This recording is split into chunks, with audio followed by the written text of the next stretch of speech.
మీ business ఏదైనా మీ ఊర్లో promotion చేయాలంటే అది సుమన్ టీవీతోనే సాధ్యం. ఇప్పుడే సంప్రదించండి. Welcome to Suman TV.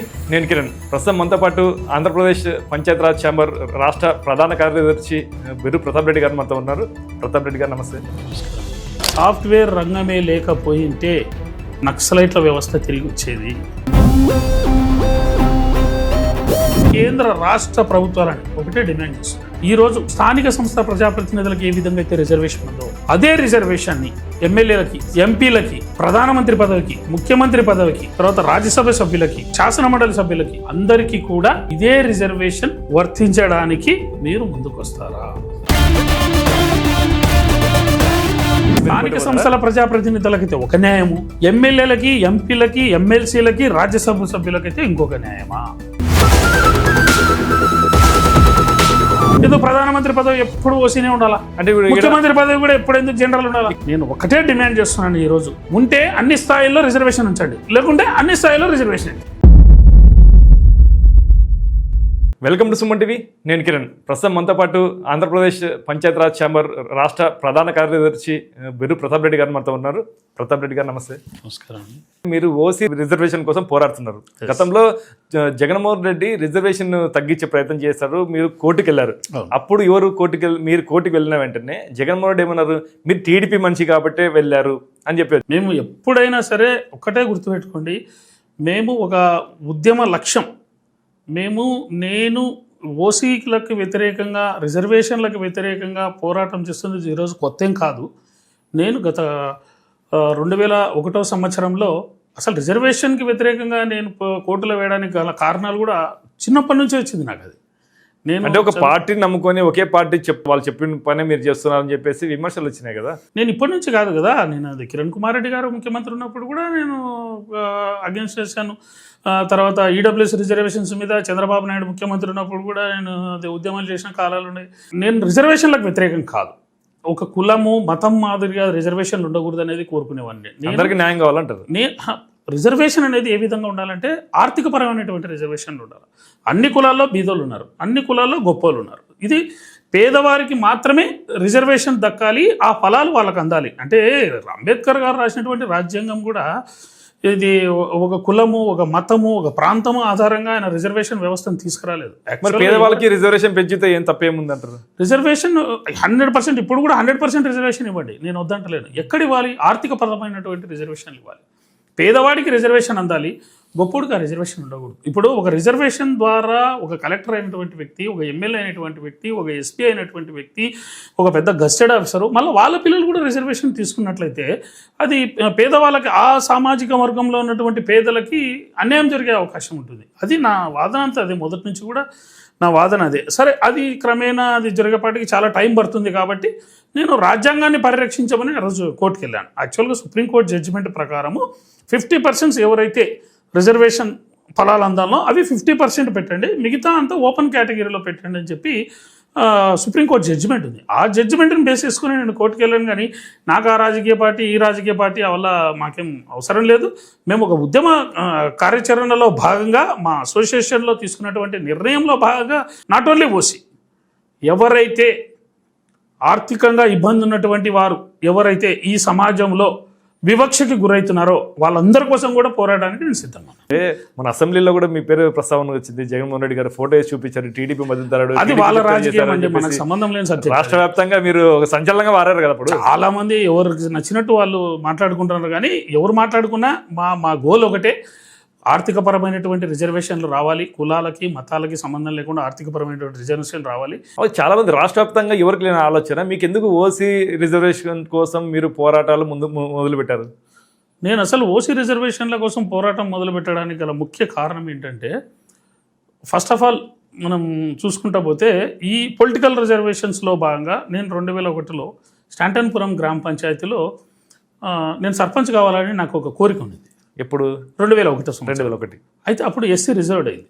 SC reserved అయితే నేను అక్కడ వార్డు మెంబర్గా పోటీ చేశాను. అప్పుడు నాకున్న అవకాశాన్ని నేను పోగొట్టుకున్నాను.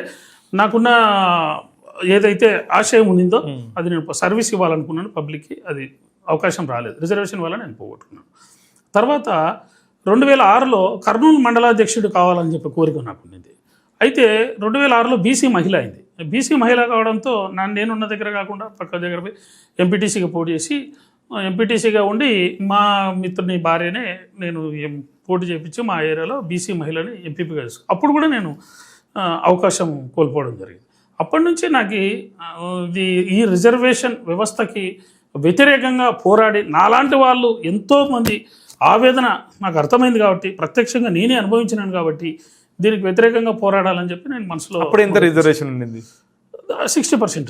15. అప్పుడు కోర్టు అనేది ఆర్డర్ ఇవ్వలేదా? అంటే అప్పటికి సుప్రీంకోర్టు జడ్జిమెంట్ లేదు. సుప్రీంకోర్టు జడ్జిమెంట్ అప్పటికి 50% క్రాస్ కాకూడదనే సుప్రీంకోర్టు జడ్జిమెంట్ లేదు కాబట్టి నేను ఇప్పుడు మొన్న ఫైట్ చేశాను. ఎప్పుడు వచ్చింది జడ్జిమెంట్? ఈ జడ్జిమెంట్ 2010లో వచ్చింది, సుప్రీంకోర్టు జడ్జిమెంట్. మీ గోల్ నెరవేరింది అంటారా వచ్చినాక? అంటే నా గోల్ అయితే రిజర్వేషన్ లేని భారతదేశమే నా గోల్.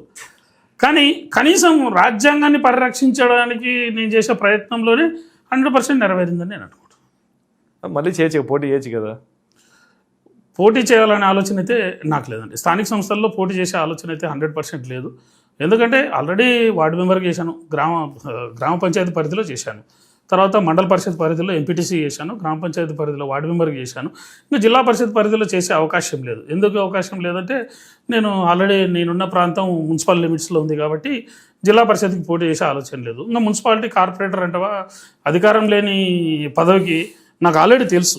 ఏదైతే లోకల్ బాడీస్లో స్థానిక సంస్థల ప్రజాప్రతినిధుల కోసం నేను ఏదైతే పోరాడుతున్నానో వాళ్ళకి అధికారాలు లేవని తెలిసి కూడా నేను దానికోసం పోటీ చేసి నేను ప్రజల్లో నాకున్నటువంటి కనీస కొద్దో గొప్ప ఉన్న మర్యాదను కూడా పోగొట్టుకోదలుచుకోలేను. ఓకే, మీరు ఓసీ రిజర్వేషన్ కోసం పోరాడారు, మీరు అనుకున్న కళ కూడా రాకపోయింది, మళ్ళీ ఎలక్షన్కి వద్దనుకున్నారు, దీని మీద పోరాటాలు సాగిస్తున్నారు. అయితే మీ కుటుంబ నేపథ్యం ఏంటి? నేను రైతు కుటుంబం నుంచి వచ్చాను. మాది గోనెగండ్ల మండలం చిన్నమరివీడు గ్రామం, మా సొంత గ్రామం. మా ఫాదర్ ప్యూర్లీ రైతు. మా గ్రామానికి కనీసం నేను చిన్నగా ఉన్నప్పుడు రోడ్డు ఉండేది కాదు, కనీసం కరెంటు కూడా ఉండేది కాదు. నాకు ఊహ వచ్చినప్పుడు మా ఊరికి కరెంటు కూడా లేదు. అయితే అప్పట్లోనే మా ఫాదరు నా కొడుకు బాగుండాలా, మంచి ఉన్నత చదువులు చదవాలా, ప్రజలకి మంచి సేవ చేయాలి అనే ఉద్దేశంతో కర్నూలు నగరంలో అప్పట్లోనే మాంటిసరీ స్కూల్ అనే ఒక గొప్ప స్కూల్, ఈ రోజు వరకు కూడా కర్నూలు నగరంలో మంచి స్కూల్ అంటే దాని పేరే చెప్తారు. ఆ స్కూల్ స్టూడెంట్ నేను. ఆ విధంగా నా విద్యాభ్యాసం కొనసాగింది. ఆ తర్వాత మానిక్ కాలేజీలో కూడా నేను చదవడం జరిగింది. చెప్తున్నా కదా, అప్పుడు కూడా నాకు ఇదే మనసులో బీజం నాటకపోయింది. మా నాన్న నేను ఒక ఇంజనీర్ కావాలా, ఒక డాక్టర్ కావాలా, ఒక మంచి ఉన్నత చదువుల్లో ఉండాలి అనే మా ఫాదర్ యొక్క కోరిక నేను తీర్చలేకపోయినాను. ఎందుకు తీర్చలేకపోయినానంటే అప్పుడు కూడా బాధ మనసులో. నాకంటే తక్కువ మార్కులు వచ్చిన వాళ్ళకి సీట్ వల్ల అక్కడ కూడా సేమ్ ప్రాబ్లమే. నాకంటే తక్కువ మార్కులు వచ్చిన వాళ్ళకి ఉన్నత చదువుల్లో సీట్లు వస్తున్నాయి, కేవలం రిజర్వేషన్. అప్పుడు కూడా నా మనసులో అదే బీజం నాటిపోయింది. కాబట్టి నేను మధ్యలోనే చదువు ఆపేసి అప్పటి నుంచి నేను దీనికి వ్యతిరేకంగా పోరాడాలనే ఆలోచన నాకు. అంటే ఓసీలకి డబ్బులు ఎక్కువ ఉంటాయి, వాళ్ళు ప్రైవేట్ కాలేజ్ చదవచ్చు, మేనేజ్మెంట్ కోటా సీట్లు తీసుకోవచ్చు, అందుకే ఓసీలకి రిజర్వేషన్ ఆర్ట్ వరకే పెట్టారని చెప్పేసి మీరేమంటారు దానికి? ఓసీలలో 80% పేదవాళ్ళు ఉన్నారు. 80% పేదవాళ్ళు ఉన్నారు. 20% మీకు కనబడుతున్నది 20% మాత్రమే. ఆ 20%ని అడ్డం పెట్టుకొని మిగతా 80% వాళ్ళు బాధపడడం అనేది కరెక్ట్ కాదు. కాబట్టి ఎట్టి పరిస్థితుల్లో ఇప్పుడు రెడ్డి కమ్యూనిటీలో చాలామంది పేదవాళ్ళు ఉన్నారు, కమ్మ కమ్యూనిటీలో పేదవాళ్ళు ఉన్నారు, బలిజ కమ్యూనిటీలో పేదవాళ్ళు ఉన్నారు, వైశ్యాస్లో అత్యంత పేదలు ఉన్నారు. తర్వాత బ్రాహ్మణులు నేను చూస్తున్నాను కదా, ఎంతోమంది బ్రాహ్మణులు పాపం వాళ్ళు దేవాలయాలలో వాళ్ళు అర్చన చేసి పూజ చేసి ఇల్లు గడుస్తున్నటువంటి బ్రాహ్మణులు ఎంతో ఉన్నారు. వాళ్ళ పిల్లలు వాళ్ళు ఆ కులంలో పుట్టడమే వాళ్ళు చేసినటువంటి పాపమా అనిపిస్తుంది ఒకసారి. అంతే కదా, ఇప్పుడు ఆర్యవైశ్య కుటుంబంలో పుట్టి వాళ్ళకి 90 మార్కులు వచ్చినా కూడా వాళ్ళకి సీట్ రావట్లేదు. రిజర్వేషన్ పొందుతున్నటువంటి క్యాస్ట్లలో కలెక్టర్ కూతురు, కలెక్టర్ కొడుకు, మినిస్టర్ కొడుకు, నేను ఎక్కడో ఒక ఆర్టికల్లో చదివాను నేను, రాష్ట్రపతి పిల్లలకు కూడా రిజర్వేషన్ వర్తించింది. ఇంకా అది ఎంతవరకు న్యాయం? వాళ్ళేమో 3 లక్షలు 4 లక్షలు జీతం తీసుకుంటారు, వాళ్ళ పిల్లలకేమో రిజర్వేషన్ వర్తిస్తుంది, వాళ్ళ పిల్లలకు తక్కువ మార్కులు వచ్చిన ఉద్యోగాలు వస్తాయి, ఉన్నత చదువుల్లో సీట్లు వస్తాయి. ఒక ప్రభుత్వ చిన్న ఉద్యోగి అటెండర్గా పనిచేస్తున్నటువంటి ఓసీ సామాజిక వర్గానికి చెందినటువంటి ఉద్యోగి పిల్లలకి రిజర్వేషన్ వర్తించదు. వాళ్ళ పిల్లలకేమో 70 మార్కులు వస్తే సీట్ వస్తుంది, వీళ్ళ పిల్లలకేమో 90 మార్కులు వచ్చిన సీట్ రాదు. అంటే ఇక్కడ నేను చెప్తున్నది ఏంటంటే ఎవరైతే నిజంగా చదువుకుంటారో, అంటే బాగా చదువుకొని ఈ దేశం కోసం, ధర్మం కోసం, తర్వాత ఉన్నత చదువులలో బాగా మార్కులు తెచ్చుకున్నటువంటి వాళ్ళకి అవకాశాలు కల్పిస్తే ఈ దేశం బాగుపడుతుంది. కానీ నేను రిజర్వేషన్ ఇవ్వద్దని చెప్పట్లే.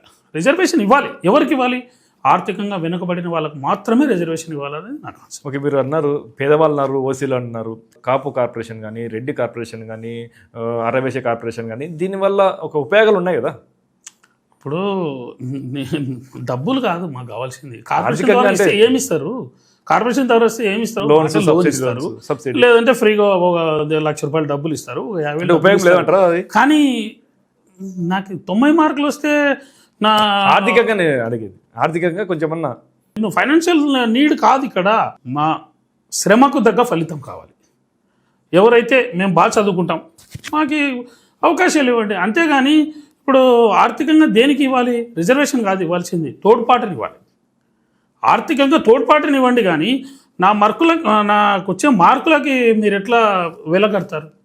అది పిల్లలు చాలామంది మనసులో అసలు వాస్తవంగా కరెక్ట్గా చెప్పాలి అంటే ఈరోజు సాఫ్ట్వేర్ రంగమే లేకపోయింటే నక్సలైట్ల వ్యవస్థ తిరిగి వచ్చేది. 100% చెప్తున్నాను. కేవలం సాఫ్ట్వేర్ ఉన్నందువల్లనే కొంతమంది ఉద్యోగాలు చేసుకున్నారు కాబట్టి, కేవలం ఆ ఉద్యోగాలు వస్తున్నాయి కాబట్టి ఆ విధంగా డైవర్ట్ అయిపోయినారు. పక్కదారి పోకుండా సాఫ్ట్వేర్ రంగానికి వెళ్ళిపోయారు. కానీ ఆ సాఫ్ట్వేర్ వ్యవస్థ లేకపోతే ఈరోజు నక్సలైట్ల కంటే ఇంకా ఎక్కువ వాళ్ళు అడవిలో ఉండి పోరాడినారు. వీళ్ళు బహిరంగంగా నగరాల్లో అందరి కళ్ళ ముందరనే అది ఎటువంటి ఉద్యమం వచ్చేదో కూడా అర్థం. మీరు అన్నారు ఓసీలకి ఎంత చదివినా కానీ ఉద్యోగాలు రావు అంటున్నారు. ఈడబ్ల్యూఎస్ సర్టిఫికేట్ వల్ల వాళ్ళకి కొంచెమన్నా ఇంత శాతం రిజర్వేషన్ అయితే దక్కుతుంది కదా. 100% అది. ఆ విషయంలో ఈడబ్ల్యూఎస్ విషయంలో ప్రధానమంత్రి నరేంద్ర మోడీ గారికి, ఈ ప్రభుత్వానికి, ఈ ఓసీ సామాజిక వర్గం తరపు నుంచి నేను ఖచ్చితంగా నేను ధన్యవాదాలు తెలుపుకుంటున్నాను, వాళ్ళకి కృతజ్ఞతలు కూడా తెలుపుకుంటున్నాను. నేను కోరుకుంటున్నది అదే. నా ఆశయం ఏదైతే ఉందో మీరు చెప్పారు కదా 10% ఈడబ్ల్యూఎస్ వల్ల కొంతమందికి న్యాయం జరుగుతుందని. నేను చెప్తున్నది అదే. ఈడబ్ల్యూఎస్ అంటే ఏంటంటే రిజర్వేషన్ వర్తించని సామాజిక వర్గాలు ఏదైతే ఉన్నాయో, అంటే ఓసీ సామాజిక వర్గాలు, ఆ సామాజిక వర్గాలలో ఆర్థికంగా వెనుకబడినటువంటి వారికి మాత్రమే ఈ రిజర్వేషన్ అందుతుంది. నేను కోరుతున్నది అదే. ఈ ఈడబ్ల్యూఎస్ ఏ విధంగా అయితే ఉందో అదే సేమ్ ఎకనామికల్లీ వీకర్ సెక్షన్ అన్ని సామాజిక వర్గాల్లో ఉన్నటువంటి పేదలందరికీ రిజర్వేషన్ అందాలనేది నా ఆశ. కాబట్టి ఆ ఈడబ్ల్యూఎస్ ఇచ్చినప్పటికీ కూడా గత ప్రభుత్వం ఏదైతే జగన్మోహన్ రెడ్డి గారి ప్రభుత్వం ఏదైతే ఉందో ఈడబ్ల్యూఎస్ కేంద్ర ప్రభుత్వం 2019లోనే భారత రాజ్యాంగం ద్వారా ఈడబ్ల్యూఎస్ రిజర్వేషన్ కల్పిస్తే జగన్మోహన్ రెడ్డి గారు ఆ రిజర్వేషన్ వర్తించకుండా ఎన్నో వేల ఉద్యోగాలు, ఈ సచివాలయ ఉద్యోగాల్లో కూడా ఈవెన్ ఈడబ్ల్యూఎస్ వర్తించకుండా ఈ ఓసీలకి అన్యాయం చేస్తే మేము ఆ రోజు ఓసీ జేఏసీ స్టేట్ కన్వీనర్గా అన్ని ఓసీ సామాజిక వర్గాలందరినీ ఒక తాటిపైకి తీసుకొచ్చి కర్నూలులోనే పెద్ద ఎత్తున ఒక ఉద్యమం చేసి, దీక్ష చేసి, ఒక బహిరంగంగా దీక్ష చేసి రాష్ట్ర ప్రభుత్వం మెడలు వంచి ఆ రోజు ఈడబ్ల్యూఎస్ రిజర్వేషన్ని సాధించుకోవడం జరిగింది. ఓకే, అయితే మీరు వైసీపీ ప్రభుత్వంలో సుప్రీంకోర్టు దాకా వెళ్ళారు రిజర్వేషన్ గురించి. అంతవరకు వెళ్ళాల్సిన అవసరం ఏమొచ్చింది? భారత రాజ్యాంగంలో అంటే సుప్రీంకోర్టు జడ్జిమెంట్ అంటేనే భారత రాజ్యాంగంతో సమానం, ఇట్స్ అ ఫైనల్. కాబట్టి 50% రిజర్వేషన్స్ దాటకూడదు అని చెప్పి సుప్రీంకోర్టు జడ్జిమెంట్ చేస్తున్నాయి. అయితే జగన్మోహన్ రెడ్డి గారు ముఖ్యమంత్రి అయిన తర్వాత 2019 డిసెంబర్ 28వ తారీఖు అనుకుంటా ఒక జీవో ఇష్యూ చేశారు. 59.85 రిజర్వేషన్స్ ఉండాలని చెప్పి. ఆ రిజర్వేషన్స్ ఉండాలని చెప్పి వాళ్ళు చేయడంతో నేను మొదటి నుంచి కూడా రిజర్వేషన్స్కి వ్యతిరేకంగా నేను పోరాడుతున్నటువంటి నా ఆశయం అదే. కాబట్టి నేను వెంటనే హైకోర్టుని ఆశ్రయించడం జరిగింది. హైకోర్టుని ఆశ్రయిస్తే హైకోర్టు నాకు స్టే ఇవ్వకుండా, ఈ సందర్భంగా నేను ఎలక్షన్స్ ఆపలేను, మీకు కేవలం గవర్నమెంట్కి నోటీస్ ఇస్తాను అని చెప్పి హైకోర్టు నాకు స్టే ఇవ్వకుండా తీర్పునిచ్చింది. ఇస్తే నేను వెంటనే సుప్రీంకోర్టుకి వెళ్ళి సుప్రీంకోర్టులోనే నేను అప్పీల్ చేయడం జరిగింది. ఇది పూర్తిగా రాజ్యాంగ విరుద్ధం, మీరు ఇచ్చినటువంటి తీర్పుకి ఈ యొక్క జీవో వ్యతిరేకంగా ఉంది కాబట్టి మీరు వెంటనే ఎన్నికల్లో నిలుపుదల చేయండి అని చెప్పి నేను ఆ రోజు సుప్రీంకోర్టుని ఆశ్రయించడం జరిగింది.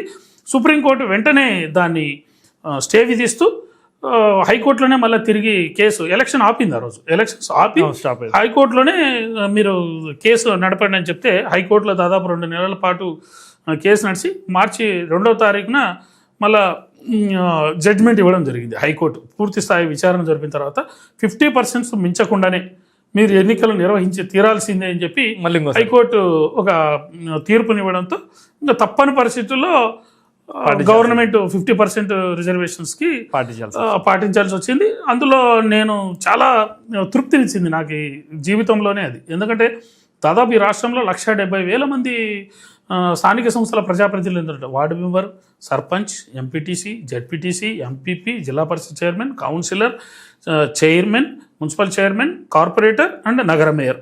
దాదాపు ఈ రాష్ట్రంలో 170,000 మంది ఉంటే 10% అంటే 17,000 మంది ప్రజాప్రతినిధులకి, స్థానిక సంస్థల ప్రజాప్రతినిధులకి మేము reservations unreserved category, not reservation, unreserved category వాళ్ళకి న్యాయం చేశానని చెప్పి నాకు చాలా తృప్తిగా ఉంది. ప్రతి ఒక్కరు పోటీ చేయొచ్చు, ఎవరైనా పోటీ చేయొచ్చు.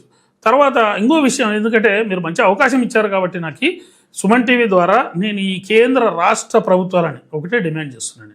ఈరోజు స్థానిక సంస్థ ప్రజాప్రతినిధులకు ఏ విధంగా అయితే రిజర్వేషన్ ఉందో అదే రిజర్వేషన్ని ఎమ్మెల్యేలకి, జనరల్ ఎలక్షన్స్, ఎంపీలకి, ప్రధానమంత్రి పదవికి, ముఖ్యమంత్రి పదవికి, తర్వాత రాజ్యసభ సభ్యులకి, తర్వాత శాసనమండలి సభ్యులకి అందరికీ కూడా ఇదే రిజర్వేషన్ వర్తించడానికి మీరు ముందుకు వస్తారా? లేకపోతే మళ్ళీ స్థానిక సంస్థల ప్రజాప్రతినిధులకైతే ఒక న్యాయము, ఎమ్మెల్యేలకి, ఎంపీలకి, ఎమ్మెల్సీలకి, రాజ్యసభ సభ్యులకైతే ఇంకొక న్యాయమా? కాబట్టి ఒకటే ఈ విషయంలో కూడా మీరు కోర్టుకు పోతారా ఏమన్నా? ఎస్, దాన్ని కూడా రాజ్యాంగ నిపుణులతో చర్చిస్తాం. ఎట్టి పరిస్థితుల్లో ఏ స్థాయిలైనా నేను పోవడానికి మేము సిద్ధంగా. ఏ ఎలక్షన్ అయినా కానీ రిజర్వేషన్ పాటించాలి. రిజర్వేషన్ పాటించాలి. ఇప్పుడు సర్పంచ్ ఈసారి ఓసీ ఉంటే నెక్స్ట్ సైడ్ బీసీ వస్తుంది, తర్వాత ఎస్సీ వస్తుంది, తర్వాత మహిళ వస్తుంది, తర్వాత ఎస్టీ వస్తుంది, ఇవన్నీ ఉంటాయి. మరి ఎమ్మెల్యేలకు కూడా రావచ్చు కదా. ఇప్పుడు సర్పంచ్కి ఒక న్యాయము, ఎంపీటీసీకి ఒక న్యాయము, ఎంపీపీకి ఒక న్యాయము, తర్వాత జిల్లా పరిషత్ చైర్మన్కి ఒక న్యాయం. మరి అది ఎమ్మెల్యేలకి, ఎంపీలకి ఏదో ప్రధానమంత్రి పదవి ఎప్పుడు ఓసీనే ఉండాలా? అంటే ముఖ్యమంత్రి పదవి కూడా ఎప్పుడు ఎందుకు జనరల్ ఉండాలి? ఇక్కడ మహిళలకి సపరేట్ రిజర్వేషన్ పెట్టినారు కదా. ఏది మహిళలకు ఇక్కడ కూడా 50% రిజర్వేషన్ ఉంది కదా స్థానిక సంస్థలో. చట్టసభల్లో కూడా ఇవ్వండి, దానికి మహిళలకి 50% రిజర్వేషన్. అసెంబ్లీలో 50% మహిళలకు ఇవ్వండి, పార్లమెంట్లో 50% రిజర్వేషన్ మహిళలకు ఇవ్వండి, కౌన్సిల్లో ఇవ్వండి, శాసన మండలిలో ఇవ్వండి, తర్వాత రాజ్యసభలో ఇవ్వండి. బట్ రిజర్వేషన్ పాటించాలి. ఎస్, ఇప్పుడు స్థానిక సంస్థల ప్రజాప్రతినిధులకు ఏ రకమైనటువంటి రిజర్వేషన్ అయితే ఉందో అదే రిజర్వేషన్ని అసెంబ్లీలోను, పార్లమెంట్లోనూ వర్తింపజేయాలనేది మా ఆంధ్రప్రదేశ్ ఓసీ జేఏసీ ద్వారా నేను స్పష్టంగా డిమాండ్ చేస్తున్నాను. దీనికోసం న్యాయ పోరాటానికైనా సిద్ధపడతాం. నేను ఒకటే డిమాండ్ చేస్తున్నాను, ఈరోజు ఉంటే అన్ని స్థాయిల్లో రిజర్వేషన్ ఉంచండి, లేకుంటే అన్ని స్థాయిల్లో రిజర్వేషన్ అయితే జనరల్గా పెట్టండి. లేదంటే ఓకే, మీరు పెట్టినటువంటి రిజర్వేషన్ని 50 ఇస్తారా, 60 ఇస్తారా, 70 ఇస్తారా, 80 ఇస్తారా, ఇవ్వండి, నో ప్రాబ్లం. బట్ ఇదే రిజర్వేషన్ని అసెంబ్లీలో, పార్లమెంట్లో, ముఖ్యమంత్రి పదవికి, ప్రధానమంత్రి పదవికి, శాసన మండలిలో, రాజ్యసభలో అన్నిట్లో పెట్టండి. మేము స్వాగతిస్తాం. ఖచ్చితంగా దీన్ని అమలుపరచడానికి గౌరవ ప్రధానమంత్రి అయితేనేమి, ముఖ్యమంత్రులు అయితేనేమి, ఎమ్మెల్యేలు అయితేనేమి, ఎంపీలు అయితేనేమి 50% మహిళలకు కూడా ఇవ్వండి అని చెప్పి మేము ఈ సందర్భంగా మేము డిమాండ్ చేస్తున్నాం.